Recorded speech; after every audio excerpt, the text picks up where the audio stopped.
Hi there, welcome to adv.photos.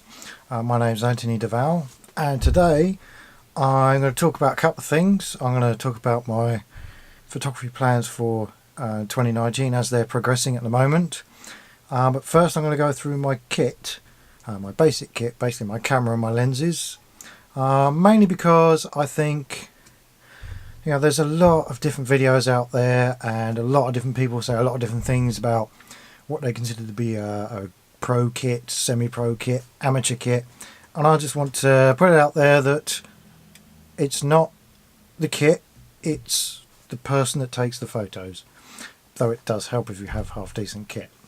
So I'll start off with this lovely beauty here, if you can see it, if we can focus on there, which is my Fujifilm XT3.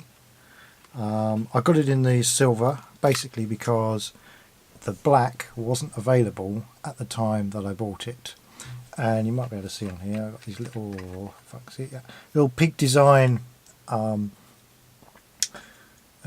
strap hooks. Are so easy, it makes it so easy. I mean, I just put I've got a huge strap, it's nice and thick, it's about that wide, when it goes around the back of your neck. You use it as a shoulder strap as well, it's just so comfortable. And yes, it probably did cost a little bit of money, but it was a fantastically good investment, very good investment. And of course the XT3 shoots 4K 422 external and 420 I believe is internal 4K video, and that I haven't really experimented with that enough yet. That is something that is on my list of things to do this year, is to shoot a lot more 4K video, not this HD video that I'm shooting my vlog on at the moment. I don't see the point in shooting a vlog in 4K. it's all it's going to do is show more of my nasal hairs and more of my stubble, which I really don't want to show you guys, and I don't think you guys want to see either. So as I said, yes, XT3, wonderful camera, 26 megapixel APS-C sensor, which if you don't know what an APS-C sensor is, that is a crop sensor.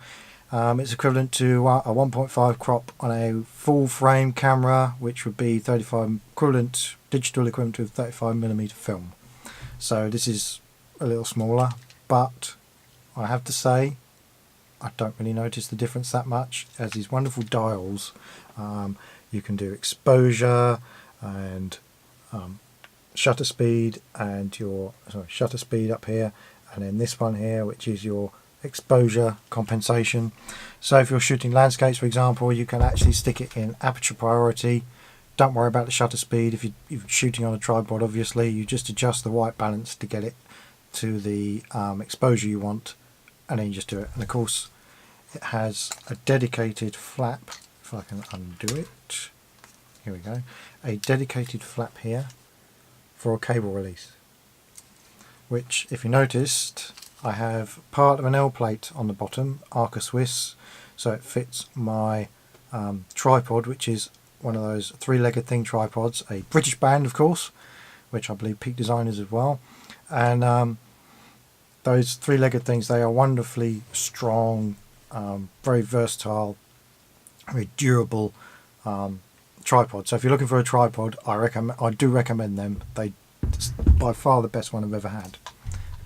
So moving on, I have three lenses, and this beaut here is my first one. It is the 16 to 55 f2.8. It's the red badge lens, and it's the only one of my three lenses that isn't stabilized. It is a really good lens. It's quite heavy, but is incredibly sharp. Very, very sharp lens, very sharp. And it is of course weather sealed, as is the XT3, I should mention. Even though it is made in China, not Japan, it is weather sealed. Unlike the XT2, where there's different plates attached together, it's all one I think it's a magnesium alloy. I stand corrected if I'm wrong, but it's all one mould, not blocked together. So moving on to my second lens, and this is probably my favourite lens, even though I haven't actually used it that much, is the, if I can get it in the frame without getting too close there, this is the 80mm f2.8 image stabilised macro lens. Now I shot some portraits with this in my studio portrait shoot that I did before Christmas on December the 6th. You can look at my previous videos for that, though I will say that the images haven't come through very well in the video, so I would go follow the link that I'll put in the description to my 500 pics, and you'll be able to see full res images of those. So like I was saying, it's very, very sharp. Again, another very sharp lens, weather sealed again. It is, if I can see, should be on here. It's not one of the red badge ones. Oh, I thought it was.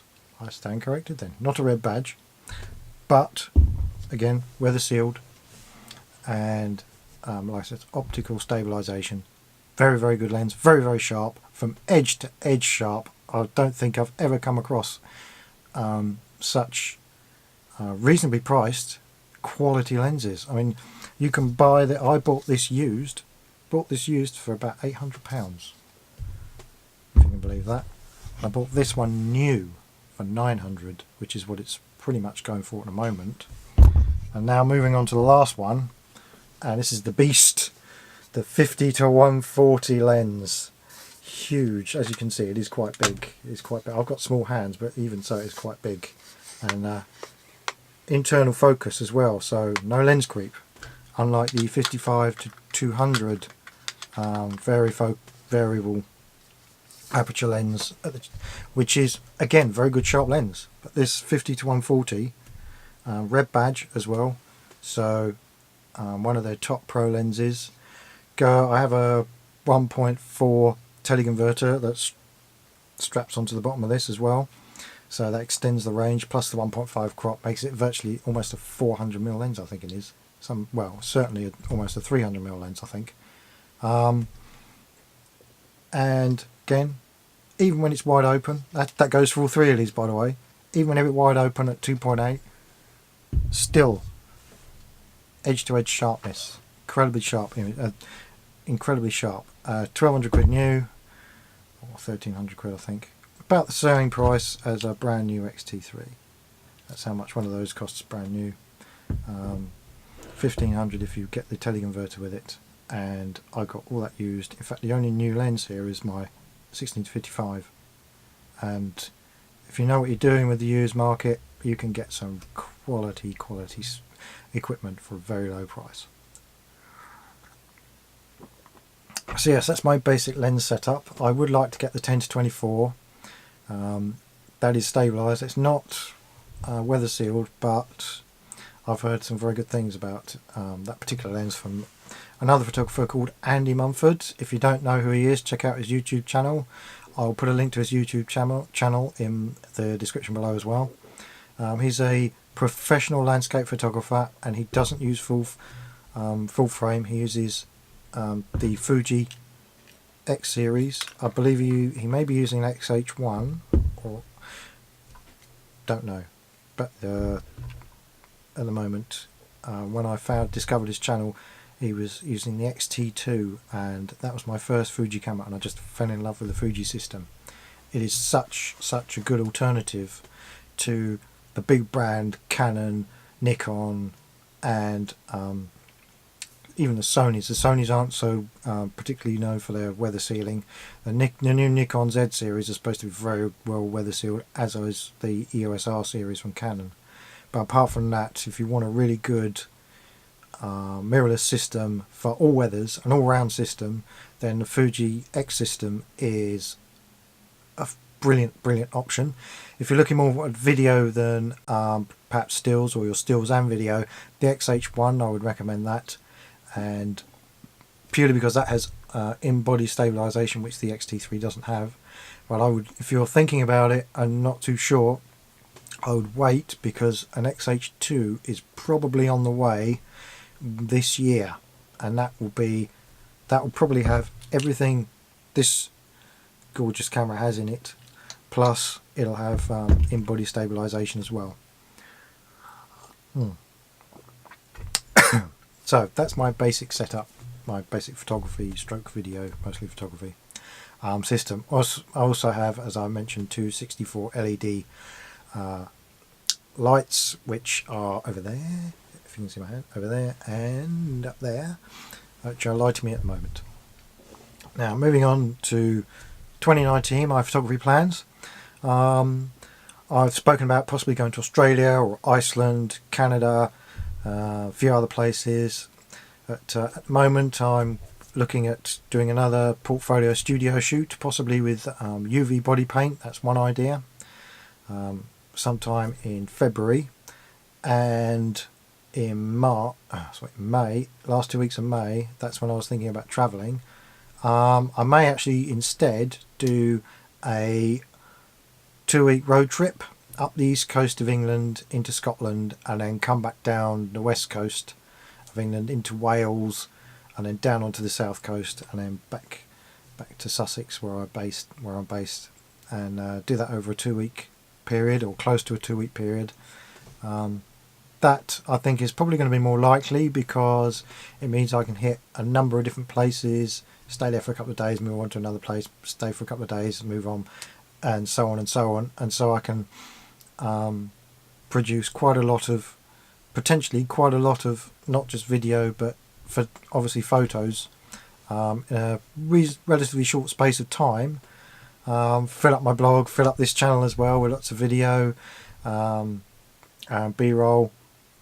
So yeah, that's what I've decided that's what I'm going to do. I'm not going to go abroad, because the money I've got saved up is probably going to go on a new computer that will be able to handle the 4K video, because my current computer is 4 years old, and it's starting to creak at the seams even when I'm loading up photos. So got to think of a long-term investment there. So yes, what else can I talk about? Let's see.